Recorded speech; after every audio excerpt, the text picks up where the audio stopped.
नमस्कार, स्वागत है आप सभी का कॉम्पिटिटिव इंग्लिश ट्यूटोरियल के यूट्यूब चैनल पर। मैं हूं सतीश कुमार मिश्रा।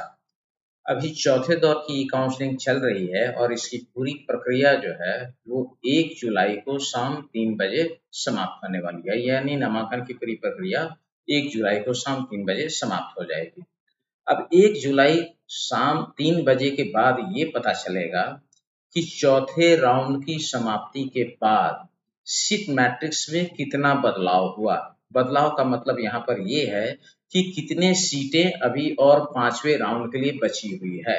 दरअसल इस बार ये दूसरे तीसरे दौर के बाद से सीटों की संख्या ज़्यादा लोगों को देखने पर ये लग रहा है कि सीटें अभी इतनी खाली हुई हैं। किसी भी राउंड में नई वैकेंसी जो है वो बहुत ही कम मात्रा में आ रही है। इसका एक रीज़न ये है कि जितने लोगों को सीट एलोकेट हो रहा है उससे बहुत कम मात्रा में लोग सीट एक्सेप्ट कर रहे हैं। जिनके मन के लायक सीट मिल रहा है वो एक्सेप्ट कर रहे हैं, जिन्हें मन लायक नहीं मिल रहा है, नंबर अच्छे हैं, वो रिकॉन्सिडर कर रहे हैं। इसके कई सारे साइड इफेक्ट्स भी आ रहे हैं। वो सारे साइड इफेक्ट्स क्या हैं और कैसे हैं, ये सारी तो मैं अगली वीडियो में डिटेल से बताऊंगा। किस ई काउंसलिंग किस तरीके से आपको एक भ्रम के जाल में उलझा रहा है, खासतौर से वो लोग जिनके सीट एलोकेट होने वाले बच्चों से मार्क्स 4-5 नंबर के अंतर से पीछे हैं।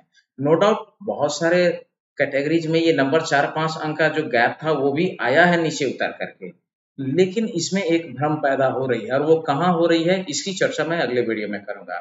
फिलहाल मैं ये बताऊं कि बिहार के बच्चों की अगर मैं बात कर लूं, जो चौथे राउंड में जो कट ऑफ गया है वो कट ऑफ जो सबसे न्यूनतम कट ऑफ गया है बिहार के बच्चों के लिए, अनरिजर्व कैटेगरी की अगर मैं बात करूं तो सबसे लोएस्ट कट ऑफ गया है 266। हालांकि ये कोई पहली बार नहीं गया है, ये 266 जो है ये सेकंड राउंड में भी आया था और आया था कहाँ, छिंगछिप में, सैनिक स्कूल छिंगछिप में।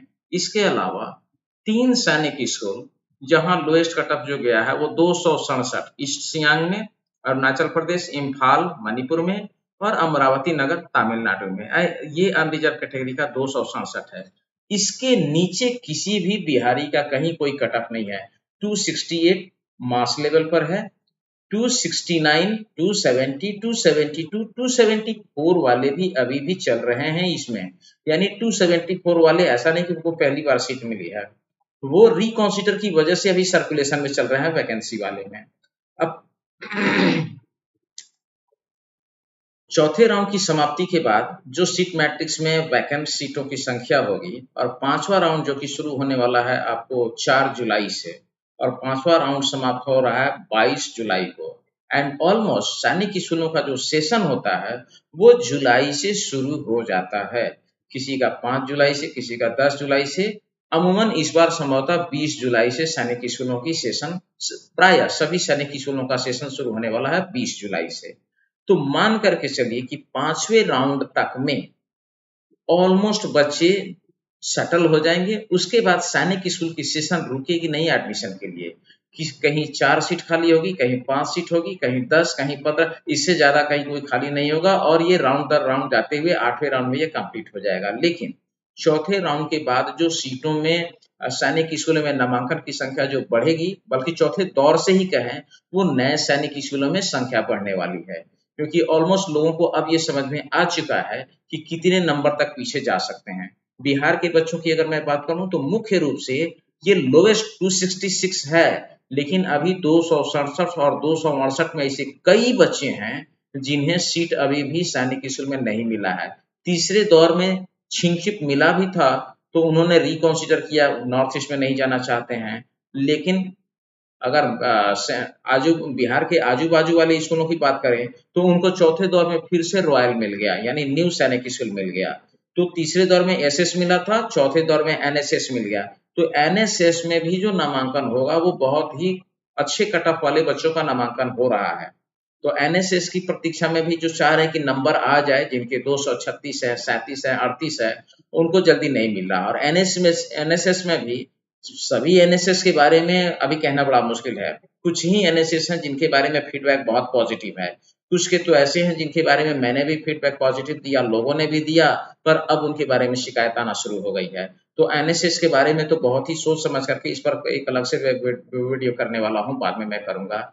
लेकिन एसएस की बात मैं करूं तो चौथा दौर जो है ऑलमोस्ट लोगों के लिए ये निर्णायक हो जाएगा कि उनको इसका इंतजार करना चाहिए या उसके बाद उन खासतौर से उन बच्चों के लिए जिनकी एलिजिबिलिटी अगले साल के लिए बची हुई है, वो निश्चित रूप से अगली बार की तैयारी में चौथे दौर के बाद 1 जुलाई को जो सीट मैट्रिक्स में बदलाव नजर आए, उसके बाद अब 5.5 महीना ही बचता है पुनः आरएमएस एग्जाम के लिए, और सैनिक स्कूल के एग्जाम के लिए अगर हम बात करें तो 6 महीना। इसके लिए उनको तैयार हो जाना चाहिए बिल्कुल।